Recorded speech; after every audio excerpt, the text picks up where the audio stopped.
hope you are enjoying the vacation. അല്ലേ, എല്ലാവരും വീട്ടിലിരുന്ന് വെക്കേഷനൊക്കെ എൻജോയ് ചെയ്തിരിക്കുകയായിരിക്കും അല്ലേ?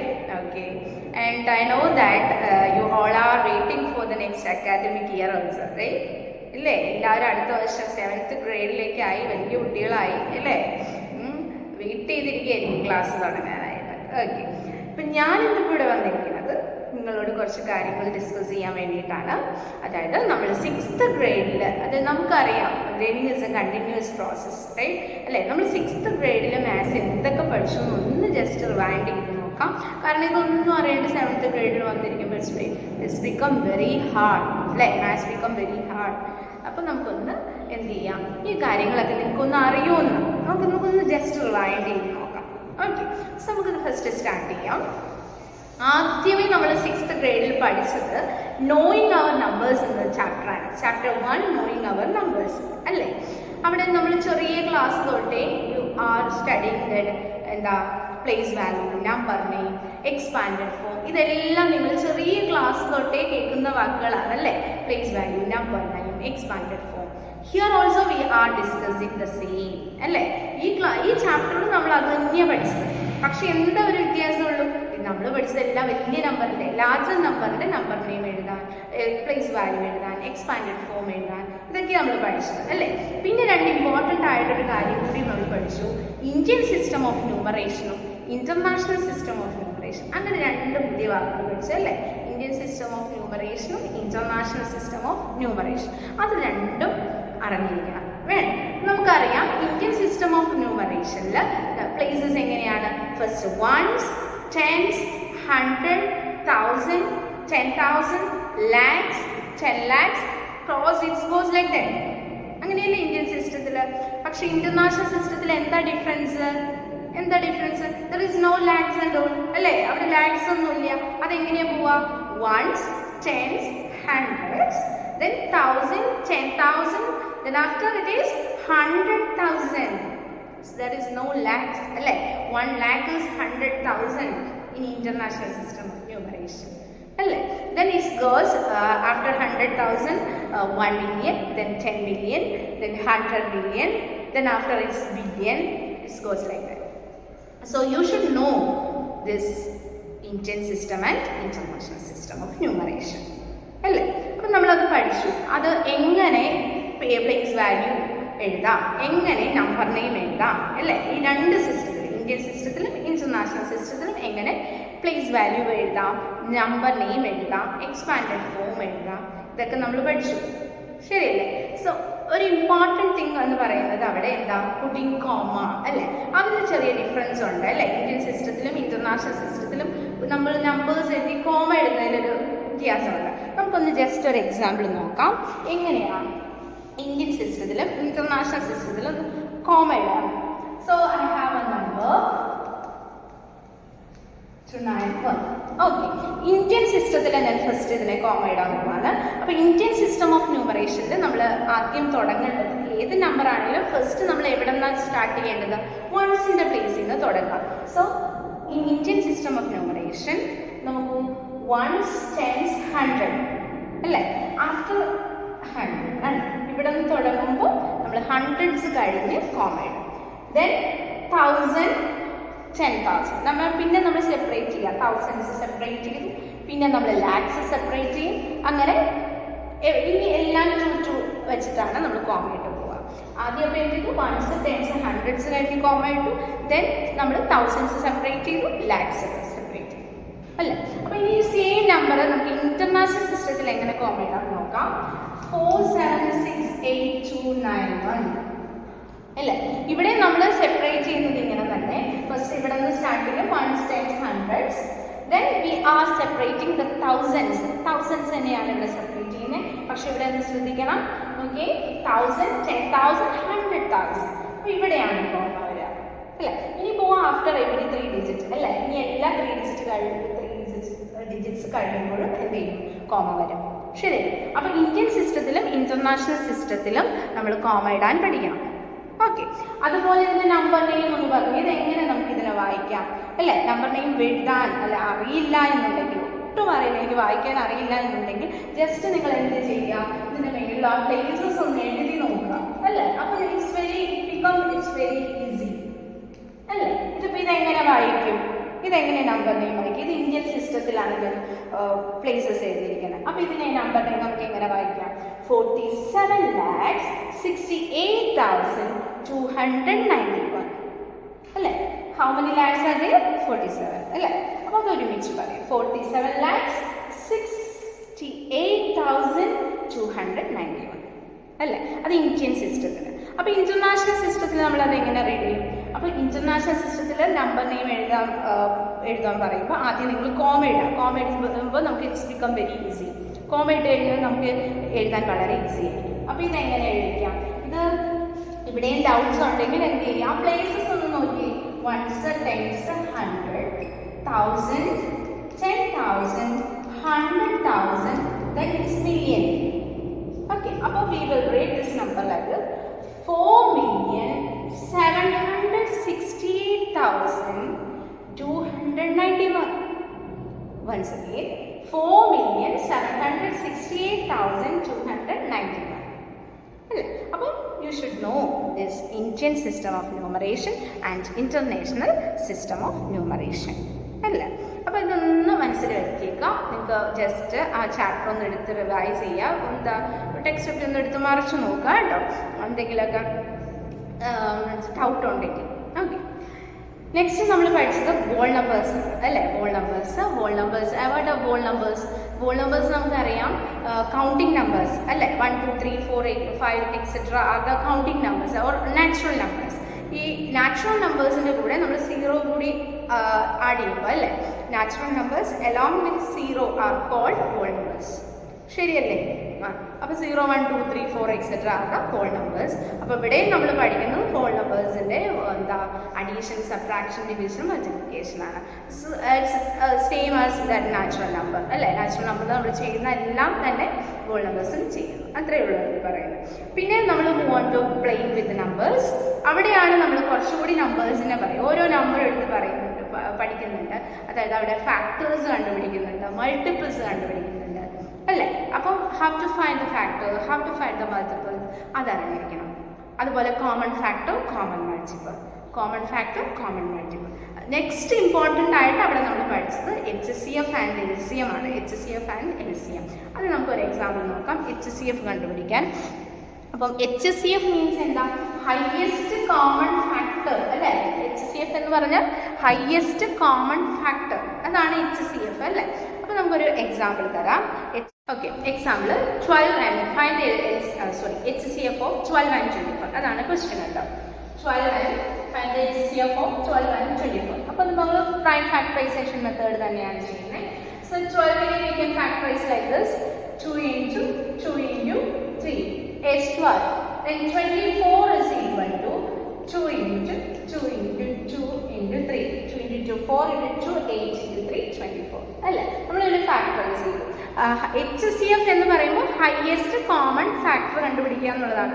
അപ്പോൾ കോമൺ ഫാക്ടറിൽ ഹയസ്റ്റ് വരുന്ന ഏതാണെന്ന് കണ്ടുപിടിച്ചാൽ മതി അല്ലേ? അപ്പോൾ HCF is equal to നമുക്ക് കോമൺ വരുന്നതൊന്ന് സർക്കിൾ ചെയ്ത് നോക്കാം. നോക്കി ഇതെല്ലാം കോമൺ ആണ് അല്ലേ? So 2 into 2 into 3. So it's 12. HCF of 12 and 24 is 12 അല്ലേ? അതാണ് HCF കണ്ടുപിടിക്കുന്നത്. Then LCM ഇതുപോലെ തന്നെ LCM ചെയ്യാം. One more example to find the LCM. You have three numbers 20, 25 and 30. Find the LCM of 20, 25 and 30. ഇതാണ് നമ്മുടെ ക്വസ്റ്റ്യൻ. അപ്പോൾ നമ്മൾ ഫാക്ടറൈസേഷൻ തന്നെയാണ് ഇവിടെ ചെയ്യുന്നത്. പ്രൈം ഫാക്ടറൈസേഷൻ നടത്താം. 20, 25, 30 അല്ലേ? പ്രൈം ഫാക്ടറൈസേഷൻ ആണ്. സോ ഫാക്ടറൈസേഷൻ നമ്മൾ എപ്പോഴും എന്ത് ചെയ്യണം? പ്രൈം ഫാക്ടറൈസേഷൻ നിങ്ങൾക്ക് അറിയാമല്ലോ അല്ലേ? എങ്ങനെയാ? പ്രൈം നമ്പേഴ്സ് മാത്രമാണ് ഫാക്ടറൈസേഷൻ നമ്മൾ യൂസ് ചെയ്യാവുള്ളൂ. നമ്മൾ എപ്പോഴും ഫാക്ടറൈസേഷൻ ചെയ്യുമ്പോൾ എന്ത് ചെയ്യും?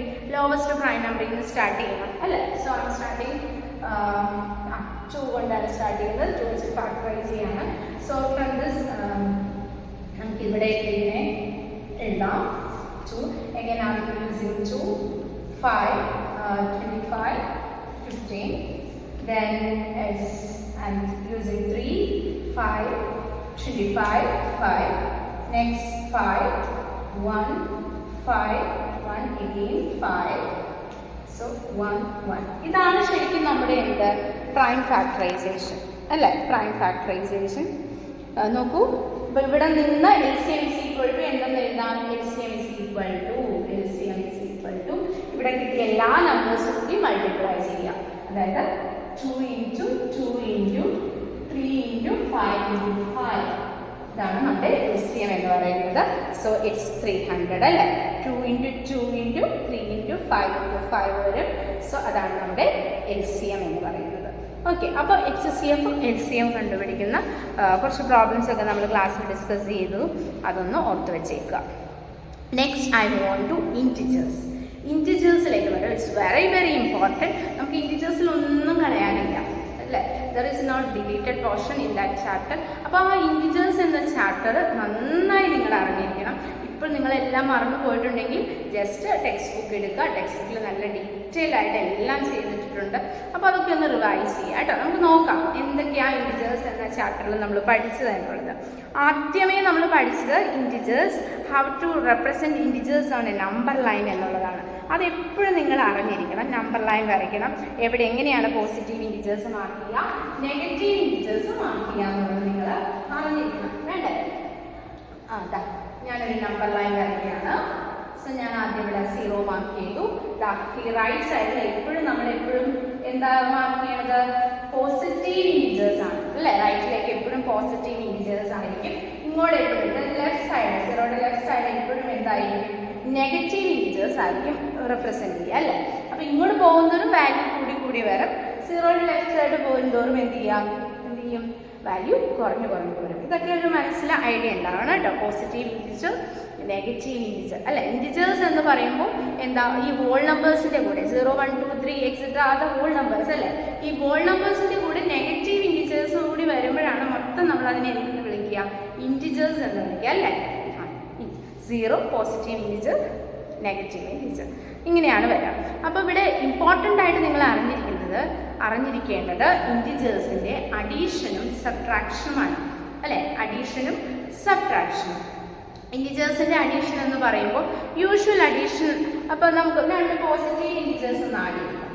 അതെപ്പോഴും എന്താണ്? യൂഷ്വൽ അഡീഷനാണ്. നമ്മളെപ്പോഴും ചെയ്തുകൊണ്ടിരിക്കുന്ന അഡീഷൻ തന്നെയാണ്. അതായത് ഇപ്പം 2 + 2 2 പോസിറ്റീവ് നമ്പേഴ്സാണ്. 2 അല്ലേ? 2 പോസിറ്റീവ് ഇൻറ്റിജേഴ്സ് ആണ്. സോ ആൻസർ ഓഫ് കോഴ്സ് എന്താണ്? +4 ആണ് അല്ലേ? 4 ആണ് ആൻസർ വരിക. 2 പോസിറ്റീവ് ഇൻറ്റിജേഴ്സ് ആഡ് ചെയ്യുമ്പോൾ നിങ്ങൾ ആരെയും പഠിപ്പിച്ചു തരേണ്ടത് സെയിം നമ്മൾ ചെറിയ ക്ലാസ് തൊട്ടേ പഠിക്കുന്നതാണ് അല്ലേ? അതുപോലെ 2 നെഗറ്റീവ് ഇൻറ്റിജേഴ്സ് ആഡ് ചെയ്യുമ്പോൾ എന്തായിരിക്കും നോക്കാം. അപ്പോൾ -2 + -2 ആണെങ്കിൽ ആൻസർ എന്തായിരിക്കും എന്ന് നോക്കാം. -2 + -2 അല്ലേ? രണ്ടും നെഗറ്റീവ് ഇൻറ്റിജേഴ്സ്. രണ്ടും നെഗറ്റീവ് ഇൻറ്റിജേഴ്സ് ആണെങ്കിൽ നമ്മൾ ഇതുപോലെ തന്നെ, അതായത് 2 പോസിറ്റീവ് ഇൻറ്റിജേഴ്സ് ആഡ് ചെയ്തതുപോലെ തന്നെ 2 നമ്പേഴ്സും ആഡ് ചെയ്യുക. then put the negative sign. അതായത് 2 നമ്പറും പോസിറ്റീവ് ഇൻറ്റിജേഴ്സ് ആഡ് ചെയ്യുന്ന പോലെ ആഡ് ചെയ്ത് നെഗറ്റീവ് സൈൻ കൊടുക്കുക. So here it is 2 + 2 4. So -4 is answer. -4 ആയിരിക്കും ആൻസർ വരിക. ക്ലിയർ ആയോ? അപ്പോൾ 2 പോസിറ്റീവ് ഇൻറ്റിജേഴ്സ് ആഡ് ചെയ്യണമെങ്കിൽ അത് ജസ്റ്റ് ആഡ് ചെയ്യാം. ജസ്റ്റ് ആഡ് ചെയ്താൽ മതി അല്ലേ? പോസിറ്റീവ് ഇൻറ്റിജർ തന്നെയായിരിക്കും ആൻസർ വരിക. 2 നെഗറ്റീവ് ഇൻറ്റിജേഴ്സ് ആഡ് ചെയ്യുമ്പോൾ ഒരു നെഗറ്റീവ് ഇൻറ്റിജർ തന്നെയാണ് ആൻസർ വരിക. പക്ഷേ എന്ത് ചെയ്യണം? പോസിറ്റീവ് ഇൻറ്റിജേഴ്സ് ആഡ് ചെയ്യുന്ന പോലെ ആഡ് ചെയ്യുക, then with the negative sign. Okay, ഇനി അടുത്തത് വെരി ഇമ്പോർട്ടൻറ്റ്. അതാണ് എല്ലാവരും എപ്പോഴും തെറ്റിക്കുക. ഒരു പോസിറ്റീവ് ഇൻറ്റിജറും ഒരു നെഗറ്റീവ് ഇൻറ്റിജറും എങ്ങനെ ആഡ് ചെയ്യാം നോക്കൂ. ഇപ്പോൾ അതാ നമ്മൾ 2യുടെ കേസ് തന്നെ നോക്കാം. -2 + 2 നമ്മൾ ആഡ് ചെയ്യുന്നത് -2 + 2 ഒരു പോസിറ്റീവ് ഇൻറ്റിജറും നെഗറ്റീവ് ഇൻറ്റിജറും. ഒരു പോസിറ്റീവ് ഇൻറ്റിജറും നെഗറ്റീവ് ഇൻറ്റിജറും ആഡ് ചെയ്യുമ്പോൾ നിങ്ങൾ ശ്രദ്ധിക്കേണ്ട കാര്യം എന്താണ് ശ്രദ്ധിക്കേണ്ടത്? വലിയ നമ്പറിൽ നിന്ന്, ദ ബിഗ്ഗർ നമ്പറിൽ നിന്ന് ചെറിയ നമ്പർ മൈനസ് ചെയ്യാം അല്ലേ? തന്നിരിക്കുന്നതിൽ വലിയ നമ്പറിൽ നിന്ന് ചെറിയ നമ്പർ മൈനസ് ചെയ്യുക. എന്നിട്ട് എന്ത് ചെയ്യണം? Put the greater number sign എന്നുള്ളതാണ് അല്ലേ? കിട്ടുന്ന ആൻസറിന് വലിയ നമ്പറിന്റെ സൈൻ കൊടുക്കുക എന്നുള്ളതാണ് നമ്മൾ പഠിച്ചു വെച്ചിരിക്കുന്നത് അല്ലേ? ഇവിടെ ഇപ്പം ഇതാ നോക്കി, വലിയ നമ്പറും ചെറിയ നമ്പറൊന്നുമില്ല, രണ്ടും സെയിം നമ്പർ ആയതുകൊണ്ട് നമ്മൾ ഇത് 2 - 2 ചെയ്തു. ആൻസർ എന്തായാലും 0 ആയി. അനദർ എക്സാമ്പിൾ ഞാൻ കാണിച്ചു തരാം. സപ്പോസ് -8 + 2 ആണ് നമ്മുടെ ക്വസ്റ്റ്യൻ എന്ന് കരുതുക. -8 + 2 ഡിഫറൻസ് സൈൻ ആണല്ലോ. ഡിഫറൻസ് സൈൻ വരുമ്പോൾ എന്ത് ചെയ്യണം? വലിയ നമ്പറിൽ നിന്ന് ചെറിയ നമ്പർ മൈനസ് ചെയ്യാം എന്നുള്ളതാണ് അല്ലേ? അപ്പോൾ ഇവിടെ സൈൻ നോക്കണ്ട. കേട്ടോ, ഇവിടെ സൈൻ നോക്കണ്ട. സൈൻ നോക്കാതെ 8ൽ നിന്ന് 2 മൈനസ് ചെയ്തു. അപ്പോൾ ആൻസർ എത്ര? 6 ആണ്. എന്നിട്ട് ഈ വലിയ നമ്പറിന്റെ സൈൻ ഏതാ? Negative sign. ആ നെഗറ്റീവ് സൈൻ കൊടുക്കുക. So answer -6. മനസ്സിലായോ? അപ്പോൾ ഡിഫറെന്റ് സൈൻ ആഡ് ചെയ്യാൻ വരുമ്പോൾ എന്ത് ചെയ്യണം? ഫസ്റ്റ് സബ്ട്രാക്ട് ദ നമ്പർ, അതായത് വലിയ നമ്പറിൽ ചെറിയ നമ്പർ മൈനസ് ചെയ്യാം, then put the bigger number sign. കേട്ടോ, ഈ വലിയ നമ്പറും ചെറിയ നമ്പറും എടുക്കുമ്പോൾ നിങ്ങൾ ശ്രദ്ധിക്കണം, വിത്തൗട്ട് കൺസിഡറിങ് ദ സൈൻ കേട്ടോ. ഈ സൈൻ നോക്കാതെ വേണം നമ്മൾ വലിയ നമ്പറും ചെറിയ നമ്പറും എടുക്കാൻ കേട്ടോ. പലർക്കും അത് കൺഫ്യൂഷൻ വരാം അല്ല. അപ്പോൾ എങ്ങനെ ചെയ്യേണ്ടത്? ഡിഫറെൻറ്റ് നമ്പർ വരുമ്പോൾ, ഡിഫറെൻറ്റ് സൈൻ ഉള്ള നമ്പർ വരുമ്പോൾ, ഒരു പോസിറ്റീവ് നമ്പറും പോസിറ്റീവ് ഇൻഡിജറും നെഗറ്റീവ് ഇൻഡിജറും ആഡ് ചെയ്യാൻ വരുമ്പോൾ എങ്ങനെ ആഡ് ചെയ്തോളാം? എങ്ങനെ ആഡ് ചെയ്യേണ്ടത്? First without looking their sign എന്ത് ചെയ്യാം? ബിഗർ നമ്പറിൽ നിന്ന് എന്ത് ചെയ്യണം? സ്മോളർ നമ്പർ മൈനസ് ചെയ്യണം. എന്നിട്ട് ബിഗർ നമ്പറിൻ്റെ സൈൻ ഏതാണോ സൈൻ അല്ലേ? സോ ഹിയർ -8 + 2 = -6 ആണ്. അപ്പോൾ അങ്ങനെയുള്ള കുറച്ച് എക്സാമ്പിൾസ് ടെക്സ്റ്റിൽ എക്സസൈസ് ക്വസ്റ്റ്യൻസ് എടുപ്പുണ്ട്, നന്നായി ചെയ്യാം കേട്ടോ. Addition of integers. അതുപോലെ തന്നെയാണ് സബ്ട്രാക്ഷൻ വരുന്നത്. നമുക്ക് സബ്ട്രാക്ഷൻ കൂടി ഒന്ന് നോക്കാം. ഒരു നമ്പർ സബ്ട്രാക്ട് ചെയ്യുക എന്ന് പറയുമ്പോൾ ശരിക്കും നമ്മൾ ചെയ്യുന്നത് സെക്കൻഡ് നമ്പർ, ഏത് നമ്പറാണോ സബ്ട്രാക്ട് ചെയ്യുന്നത് അതിൻ്റെ അഡിറ്റീവ് ഇൻവേഴ്സ് ആഡ് ചെയ്യുക, അത്രേ ഉദ്ദേശിച്ചിട്ടുള്ളൂ. ഒരു നമ്പറിൻ്റെ അഡിറ്റീവ് ഇൻവേഴ്സ് എന്ന് പറഞ്ഞാൽ എന്താ? ഇപ്പം 2ൻ്റെ അഡിറ്റീവ് ഇൻവേഴ്സ് ഏതാ? 2ൻ്റെ അഡിറ്റീവ് ഇൻവേഴ്സ് ഏതാ? -2 അല്ലേ? +2ൻ്റെ അഡിറ്റീവ് ഇൻവേഴ്സ് -2. -2ൻ്റെ അഡിറ്റീവ് ഇൻവേഴ്സ് ഏതാ? +2. ശരിയല്ലേ? അപ്പം അതായത് ഇപ്പം ഒരു നമ്പറിൽ നിന്ന് ഒരു നമ്പർ സബ്ട്രാക്ട് ചെയ്യുക എന്ന് പറയുമ്പോൾ ഇപ്പം നോക്കൂ, 5 - 6 അല്ലേ? 5ൽ നിന്ന് 6 കുറയ്ക്കാനാണ് നമ്മൾ പറഞ്ഞിരിക്കുന്നത് അല്ലേ? യൂഷ്വലി ചെറിയ ക്ലാസ് തൊട്ടേ നിങ്ങളോട് പറഞ്ഞു വെച്ചിട്ടുണ്ടാവും ടീച്ചേഴ്സ് എന്താ, വലിയ നമ്പറിൽ നിന്നേ ചെറിയ നമ്പർ മൈനസ് ചെയ്യാവുള്ളൂ, ചെറിയ നമ്പറിൽ നിന്ന് വലിയ നമ്പർ കുറയ്ക്കാൻ പറ്റില്ല എന്നൊക്കെ ചെറിയ ക്ലാസ്സിൽ പറഞ്ഞു പഠിപ്പിച്ചിട്ടുണ്ടാവും അല്ലേ? പക്ഷെ നമ്മൾ അതിൽ നിന്നൊക്കെ മാറി എന്തായി, നമ്മൾ ഇൻഡിജേഴ്സിനെ കുറിച്ചൊക്കെ പഠിച്ചു കഴിഞ്ഞു. അപ്പം നമുക്ക് ചെറിയ നമ്പറിൽ നിന്ന് വലിയ നമ്പർ കുറയ്ക്കാൻ അറിയാം അല്ലേ? അപ്പോൾ 5 - 6 ചെയ്യാൻ പറഞ്ഞാൽ നിങ്ങൾ എന്ത് ചെയ്തോളണം? ഏത് നമ്പർ സബ്ട്രാക്ട് ചെയ്യാൻ പറഞ്ഞാലും നിങ്ങൾ എന്ത് ചെയ്തോളുക? ഫസ്റ്റ് നമ്പർ അങ്ങനെ എഴുതി, ഈ സെക്കൻഡ് നമ്പർ ഏതാണോ അതിൻ്റെ അഡിറ്റീവ് ഇൻവേഴ്സ് ആഡ് ചെയ്തിടുക. അപ്പം സെക്കൻഡ് നമ്പർ 6 ആണ് അല്ലേ? 6ൻ്റെ അഡിറ്റീവ് ഇൻവേഴ്സ് ഏതാ? -6. അത് ആഡ് ചെയ്യാം. സോ 5 + -6 എന്നാണ് ഈ ക്വസ്റ്റ്യൻ മാറുന്നത്. 5 + -6 ഇത് നമുക്ക് അറിയാവുന്ന കേസാണ്. ഡിഫറൻസ് ആയി വരുമ്പോൾ എങ്ങനെ ആഡ് ചെയ്യാൻ നമ്മൾ ഓൾറെഡി പഠിച്ചു കഴിഞ്ഞു. എങ്ങനെ ആഡ് ചെയ്യണം? വലിയ നമ്പറിൽ നിന്ന് ചെറിയ നമ്പർ കുറയ്ക്കുക, put the bigger number sign. അപ്പോൾ ആൻസർ എന്ത് വന്നു? -1. മനസ്സിലായോ? അപ്പം ഏത് സബ്ട്രാക്ഷൻ ക്വസ്റ്റ്യൻ ആണെങ്കിലും ഇത്രയും നിങ്ങൾ ഓർത്തിരുന്നാൽ മതി. അപ്പോൾ ഒരു കൺഫ്യൂഷനും ഉണ്ടാവില്ല. I will show one more example. 7 - -5. 7 - -5 ആണ് വരിക. 7ൽ നിന്ന് -5 സബ്ട്രാക്ട് ചെയ്യാന്നാണ് നമ്മുടെ ക്വസ്റ്റ്യൻ. അപ്പോൾ നമ്മൾ എന്ത് ചെയ്യാം? ഈ ക്വസ്റ്റ്യൻ ഒന്ന് നോക്കി. 7 - അപ്പോൾ ഞാൻ പറഞ്ഞു -5ൻ്റെ അഡിറ്റീവ് ഇൻവേഴ്സ് ആഡ് ചെയ്താൽ മതി. -5ൻ്റെ അഡിറ്റീവ് ഇൻവേഴ്സ് എത്രയാ? +5. അപ്പോൾ എന്തായി മാറും? 7 + 5 എന്നായി മാറും. ശരിയല്ലേ? So answer is 12. Very easy അല്ലേ? അപ്പോൾ സബ്ട്രാക്ഷൻ്റെ കേസ് നിങ്ങൾ പല കുട്ടികൾ സബ്ട്രാക്ഷൻ വലിയ എന്താ പറയുക മനസ്സിലായില്ല, മൊത്തം തെറ്റിക്കുന്നതാണ്. പക്ഷെ ഇത്രയും മാത്രം നിങ്ങൾ ചിന്തിച്ചാൽ മതി. എന്താ, ഏത് സബ്ട്രാക്ഷൻ ക്വസ്റ്റ്യൻ ആണെങ്കിലും എന്ത് ചിന്തിച്ച് വെച്ചേക്കുക? ഈ സെക്കൻഡ് നമ്പറിൻ്റെ എന്ത് ചെയ്യുക? അഡിറ്റീവ് ഇൻവേഴ്സ് കണ്ടുപിടിച്ച് ആഡ് ചെയ്തേക്കുക. അഡിറ്റീവ് ഇൻവേഴ്സ് എന്ന് പറയുമ്പോൾ വളരെ സിമ്പിൾ. -5ൻ്റെ അഡിറ്റീവ് ഇൻവേഴ്സ് +5, +5ൻ്റെ അഡിറ്റീവ് ഇൻവേഴ്സ് -5. ശരിയല്ലേ? അപ്പോൾ അത് വളരെ സിമ്പിളായിട്ട് കാര്യം അറിഞ്ഞു വെച്ചാൽ എന്താ സിമ്പിളായിട്ട് സ്കോർ ചെയ്യാൻ പറ്റിയൊരു ചാപ്റ്ററാണ് ഇൻറ്റിജേഴ്സ്. അത് നന്നായി പഠിച്ചിട്ട് വേണം 7th ഗ്രേഡിലേക്ക് വരാൻ. 7th ഗ്രേഡിൽ നമ്മൾ ഇതിൻ്റെ ഇൻറ്റിജേഴ്സിൻ്റെ മൾട്ടിപ്ലിക്കേഷനും ഡിവിഷനും ആണ് പഠിക്കുന്നത്. അപ്പോൾ അഡീഷണൽ സബ്ട്രാക്ഷൻ നന്നായി അറിഞ്ഞാലാണ് ഇനി എന്ത് ചെയ്യുക? മൾട്ടിപ്ലിക്കേഷനും ഡിവിഷനും പഠിക്കാൻ പറ്റുള്ളൂ കേട്ടോ. അപ്പോൾ അതൊന്ന് നന്നായി റിവൈസ് ചെയ്തിട്ട് വേണം വരാൻ. അതുപോലെ അടുത്ത ചാപ്റ്റർ എന്ന് പറയുന്നത് ഫ്രാക്ഷൻസ് ആണ്. ഫ്രാക്ഷൻസിൻ്റെയും അഡീഷനും സബ്ട്രാക്ഷനുമാണ് നമ്മൾ പഠിച്ചത്. അപ്പോൾ ഈ LCM എന്നൊരു ടേം നമ്മൾ അവിടെ ഉപയോഗിക്കുന്നുണ്ട്. LCM കാണാൻ അറിയാവുന്ന കുട്ടികൾക്ക് ഈ ഫ്രാക്ഷൻസിൻ്റെ അഡീഷനും സബ്ട്രാക്ഷനൊക്കെ വളരെ ഈസി ആയിരിക്കും. അപ്പോൾ നമുക്ക് അതൊന്നുകൂടി നോക്കാം, ഫ്രാക്ഷൻസിൻ്റെ അഡീഷനും subtraction. We move to fractions. അല്ലേ, ഫ്രാക്ഷൻസിൽ വളരെ ഇമ്പോർട്ടൻ്റ് ആയിട്ട് പഠിക്കേണ്ടത് എന്ന് പറയുന്നത് fractions Fraction is a number which represents a part of a whole number. The whole may be a single object or a group of objects. There are different types of fractions: proper fraction, improper, mixed fraction. Proper fraction എന്ന് പറയുമ്പോൾ proper fraction എപ്പോഴും എങ്ങനെയായിരിക്കും? Numerator is always less than the denominator. Improper ആകുമ്പോൾ തിരിച്ച് numerator is bigger than the denominator. And mixed fraction ആകുമ്പോൾ is a combination of a whole and a proper fraction. ശരിയല്ലേ? Okay. Next നമുക്ക് important ആയിട്ട് fraction എന്ന ചാപ്റ്ററിൽ നിന്ന് നിങ്ങൾ പഠിച്ചിരിക്കേണ്ടത് addition and subtraction of fractions ആണ്. ആദ്യം നമുക്ക് addition and subtraction of like fractions നോക്കാം. Addition and subtraction of like fractions. For example 5/6 and 7/6. Okay, these two are two like fractions. Okay, denominators the same ആണ്. So it's like fractions. We are going to add two like fractions. അപ്പം fractions like fractions ആയതുകൊണ്ട് എന്ത് ചെയ്താൽ മതി? Just add the numerators. Just add the numerator 5 + 7 and keep the denominator same and keep the denominator same. So answer is 5 + 7 12. 12/6 is 2. It's very easy, right? Adding like fractions is very easy. Just add the numerator and keep the denominator same. ഇത്രയേ ഉള്ളൂ അല്ലേ? ഇതുപോലെ തന്നെയാണ് അതിൻ്റെ സബ്ട്രാക്ഷനും വരുന്നത്. സബ്ട്രാക്ഷനും നോക്കിയേ, നമുക്ക് subtraction ചെയ്ത് നോക്കാം. 4/3 - 2/3. ഓക്കെ, രണ്ട് ലൈക്ക് ഫ്രാക്ഷൻസ് ആണ് നമ്മൾ സബ്ട്രാക്ട് ചെയ്യാണ്. Just subtract the numerator. 4 - 2/3. So answer is 2/3. Answer is 2/3. 4 - 2, 2. So 2/3 is the answer. Got it? Okay. So addition and subtraction of like fraction is very easy. And next, unlike fraction. Addition and subtraction of unlike fraction എങ്ങനെയാണ് നമുക്ക് നോക്കാം.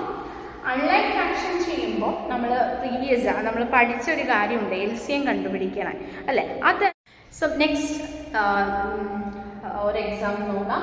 Okay, subtraction of unlike fractions കേട്ടോ. Subtraction of unlike fractions നോക്കി, denominators different ആണ്. അപ്പോൾ these are unlike fraction. അപ്പോൾ നമ്മൾ ഇങ്ങനെ വരുമ്പോൾ എന്ത് ചെയ്യുക? First find the LCM of denominators. ഡിനോമിനേറ്റേഴ്സിൻ്റെ LCM കണ്ടുപിടിച്ച് എന്ത് ചെയ്യണം? മേക്ക് ദ ഫ്രാക്ഷൻ ലൈക്ക് എന്നുള്ളതാണ്. ഡിനോമിനേറ്റേഴ്സിൻ്റെ LCM കണ്ടുപിടിച്ച് എന്ത് ചെയ്യണം? ഡിനോമിനേറ്റേഴ്സ് ഇപ്പോൾ എന്തിലേക്ക് മാറ്റാൻ പറ്റും? നമുക്ക് ലൈക്ക് ഫ്രാക്ഷൻസിലേക്ക് ആക്കാൻ പറ്റും. അപ്പോൾ 6ൻ്റെ 4ൻ്റെ LCM is 12 അല്ലേ? 6ൻ്റെ 4ൻ്റെ LCM 12 ആണ്. അപ്പോൾ 6നെ നമുക്ക് 12 ആക്കുക എന്നുള്ളതാണ്. അപ്പോൾ 6 × 2 12 അല്ലേ? 6 × 2 12. അപ്പോൾ ന്യൂമറേറ്ററിനെയും 2 കൊണ്ട് മൾട്ടിപ്ലൈ ചെയ്തു. 5 × 2/6 × 2 മൈനസ് 4നെ 12 ആണ്. സോ 4 × 3 is 12 അല്ലേ? അപ്പോൾ ന്യൂമറേറ്ററിനെയും × 3 ചെയ്തു. 3 × 3/4 × 3. So is 10/12 minus 9/12. So answer is 1/12. 10/12 minus 9/12. Now it become like fraction. Now answer is 1/12. Okay. ഇത് സെയിം തന്നെയാണ് അഡീഷൻ്റെ കേസിലും. അഡീഷൻ്റെ കേസിലും എന്ത് ചെയ്യുക? First find the LCM of denominator. ഡിനോമിനേറ്ററിൻ്റെ LCM കണ്ടുപിടിച്ച് അതിനെ ലൈക്ക് ഫ്രാക്ഷൻസ് ആക്കുക. എന്നിട്ട് എന്ത് ചെയ്യുക? ആഡ് ചെയ്യുക. It's very simple. ഓക്കെ, അപ്പോൾ ഫ്രാക്ഷൻസിൽ നിന്ന് ഇത്രയും നിങ്ങൾ അറിഞ്ഞിരിക്കണം. Addition and subtraction of fractions. Okay, next move on to the next chapter mensuration. മെൻസുറേഷനിൽ നമ്മൾ കുറച്ച് കൂടുതലും പഠിച്ചത് റെക്റ്റാങ്കിളും സ്ക്വയറിൻ്റെയും ഏരിയ, പെരിമീറ്ററാണ്. പെരിമീറ്റർ ഓഫ് എ റെക്റ്റാങ്കിൾ, ആ ഇക്വേഷൻസ് നിങ്ങൾ ഓർത്തിരിക്കുക. പെരിമീറ്റർ ഓഫ് എ റെക്റ്റാങ്കിൾ എന്താണ്? 2 times length plus breadth ആണ്. പെരിമീറ്റർ ഓഫ് എ സ്ക്വയർ എന്താണ്? 4 × length of a side. And perimeter of a equilateral triangle എന്താണ്? 3 × length of one side അല്ലേ? അപ്പോൾ perimeter of a, how to find perimeter of a regular shapes, അതും നമ്മൾ ക്ലാസ്സിൽ പഠിച്ചിരുന്നു. Regular shapes എന്ന് പറയുമ്പോൾ, റെഗുലർ ഷേപ്സ് എന്ന് പറഞ്ഞാൽ എന്താണ്? എന്തായിരുന്നു regular? All sides are equal എന്നാണ് ഉദ്ദേശിക്കുന്നത് അല്ലേ? All sides. അപ്പം perimeter of a regular pentagon എന്ന് ചോദിച്ചാൽ അത് കണ്ടുപിടിക്കാനുള്ള ഇക്വേഷൻ എന്തായിരിക്കും? പെൻറ്റഗൺ ആണ്, അപ്പോൾ 5 സൈഡാണ്. So 5 × length of one side. ഓക്കെ, അതാണ് പെരിമീറ്ററിൻ്റെ കേസ്. പിന്നെ ഏരിയ. സോ രണ്ട് ഇക്വേഷൻ നമ്മൾ ഏരിയയിൽ പഠിച്ചിട്ടുള്ളൂ. Area of a rectangle, length × breadth. Area of a square, side × side. Okay, അങ്ങനെ 2 ഇക്വേഷൻ. ആ ചാപ്റ്റർ ഇസ് വെരി ഈസി. അപ്പം ഇക്വേഷൻസ് ആണ് വരിക ഇല്ലേ? Rectangle, perimeter, perimeter of a rectangle, perimeter of a square, അതുപോലെ area of a rectangle, area of a square, ഇതാണ് പഠിക്കുക. Okay, so next we move on to the algebra. Next chapter, algebra. Here you are. It's actually 6th നിങ്ങൾ algebra പഠിക്കുന്നത് just അതിൻ്റെ introduction മാത്രമേ നമ്മൾ പറയുന്നുള്ളൂ. അതായത് ഒരു എക്സ്പ്രഷൻ തന്നിട്ട് ഒരു സിറ്റുവേഷൻ തന്നിട്ട് അതിനെ നമ്മൾ എന്ത് ചെയ്യുന്നു, ഒരു ഓൾജിബ്രായിക് എക്സ്പ്രഷനാക്കി മാറ്റുന്നു എന്നുള്ളതാണ്. അപ്പം നമ്മൾ ശരിക്കും സെൻറ്റൻസ് വായിച്ച് ആ സിറ്റുവേഷൻ വായിച്ച് എക്സ്പ്രഷൻ ഫോം ചെയ്യുന്നു. അതാണ് അവിടെ ഇമ്പോർട്ടൻ്റ് ആയിട്ടുള്ള കാര്യം അല്ലേ. ഇപ്പോൾ സപ്പോസ് എക്സാം 7 added 2x ഇങ്ങനെ പറഞ്ഞ് നമ്മൾ പഠിച്ചത് അല്ലേ. സിമ്പിൾ ലാംഗ്വേജ്, അതായത് ഓർഡിനറി ലാംഗ്വേജിൽ നിങ്ങൾക്ക് സിറ്റുവേഷൻസ് തരും, അതിനെ എക്സ്പ്രഷനാക്കി മാറ്റി എഴുതുക. അതാണ് പഠിച്ചത് നമ്മൾ ഓൾജിബ്ര എന്ന ചാപ്റ്ററിൽ. ഇപ്പം സിറ്റുവേഷൻ ഓർഡിനറി ലാംഗ്വേജിൽ 7 added 2x എന്ന് തന്നിരിക്കുകയാണെങ്കിൽ നമ്മൾ അതിനെ എങ്ങനെ എഴുതും? 7 added 2x, so x plus 7 എന്നെഴുതും അല്ലേ. ഇപ്പോൾ suppose 7 subtracted from x എന്നാണെങ്കിലോ 7 subtracted from x, അപ്പോൾ അതെന്താണ്? x minus 7 അല്ലേ. ഇനി 7 multiplied by x എന്നാണെങ്കിൽ 7 into x അല്ലേ. അല്ലെങ്കിൽ ഈ 7 divided by x എന്നാണെങ്കിൽ 7 അല്ലേ. അപ്പോൾ ആ വായിച്ചു നോക്കും, നമ്മുടെ ആ സിറ്റുവേഷൻ തന്നിരിക്കുന്ന സിറ്റുവേഷൻ വായിച്ചു നോക്കി നമ്മൾ ഇങ്ങനെ എക്സ്പ്രഷൻ ഫോം ചെയ്യുക എന്നുള്ളതാണ് അവിടെ ഇമ്പോർട്ടൻ്റ് ആയിട്ട് അറിഞ്ഞിരിക്കേണ്ടത്. അത് നമുക്ക് വളരെ സിമ്പിളായിട്ട് ചെയ്യാം. നമുക്ക് തന്നിരിക്കുന്ന വേരിയബിൾ ഉപയോഗിച്ച് എന്താ ചെയ്യുക, അത് ഈസി ആയിട്ട് വായിച്ച് നമുക്ക് എക്സ്പ്രഷൻ ഫോം ചെയ്യാൻ പറ്റും. അത്രയാണ് ഓൾജിബ്രയിലുള്ളത്. ഓക്കെ, പിന്നെ റേഷ്യോ ആൻഡ് പ്രപ്പോർഷനാണ്. റേഷ്യോ ആൻഡ് പ്രപ്പോർഷനിൽ ആക്ച്വലി നമുക്കറിയാം നമ്മൾ റേഷ്യോ യൂസ് ചെയ്യുന്നത് എന്തിനാണ്? റേഷ്യോ യൂസ് ചെയ്യുന്നത് ആക്ച്വലി അവിടെ നമ്മൾ കമ്പയർ ചെയ്യുക, രണ്ട് ക്വാണ്ടിറ്റീസ് നമ്മൾ കമ്പയർ ചെയ്യാനാണ് നമ്മളെപ്പോഴും റേഷ്യോ യൂസ് ചെയ്യുന്നത് അല്ലേ. അപ്പോൾ അതിൻ്റെ റേഷ്യോ കണ്ടുപിടിക്കുക. റേഷ്യോ എന്ന് പറയുമ്പോൾ എപ്പോഴും നിങ്ങൾ ഓർത്തിരിക്കുക, രണ്ട് ക്വാണ്ടിറ്റീസിൻ്റെ റേഷ്യോ കണ്ടുപിടിക്കാൻ പറയുമ്പോൾ എപ്പോഴും അതിനെ സിംപ്ലസ്റ്റ് ഫോമിലേക്ക് മാറ്റാൻ ശ്രദ്ധിക്കണം കേട്ടോ. റേഷ്യോ എഴുതുമ്പോൾ എപ്പോഴും നമ്മൾ എന്ത് ചെയ്യുള്ളൂ, സിംപ്ലസ്റ്റ് ഫോമിലെ റേഷ്യോ എഴുതുകയുള്ളൂ. അതൊന്ന് ഓർത്ത് വയ്ക്കണം. അതായത് അതിൽ കോമൺ ഫാക്ടർ ഒക്കെ ഉണ്ടെങ്കിൽ ഇത് കളഞ്ഞ് എഴുതുക. അതുപോലെ പ്രപ്പോർഷൻ എന്ന് പറയുമ്പോൾ ആക്ച്വലി അവിടെ എന്താ നമ്മൾ ചെയ്യുന്നത്, രണ്ട് റേഷ്യോസ് നമ്മൾ കമ്പയർ ചെയ്യാം അല്ലേ. രണ്ട് റേഷ്യോസ് കമ്പയർ ചെയ്യാണ്, അതായത് അവർ തമ്മിൽ ഈക്വൽ ആണോ അല്ലയോ എന്നുള്ളതാണ് നമ്മൾ പഠിച്ചത് അല്ലേ. രണ്ട് റേഷ്യോസ് തമ്മിൽ കമ്പയർ ചെയ്യുന്നതാണ് നമ്മൾ ഈ ചാപ്റ്ററിൽ പഠിക്കുന്നത്. പ്രപ്പോർഷൻ ഓർ നോട്ട് എന്നുള്ളതാണ് അല്ലേ. അപ്പോൾ പ്രപ്പോർഷൻ ആണോ എന്ന് കണ്ടുപിടിക്കാൻ എന്ത് ചെയ്താൽ മതി, പ്രൊഡക്റ്റ് ഓഫ് ദി എക്സ്ട്രീം ടേംസും product of the middle terms കണ്ടുപിടിക്കുക. ബോത്ത് ആർ സെയിം ആണെങ്കിൽ അതെന്താണ്, പ്രപ്പോർഷൻ ആണ്.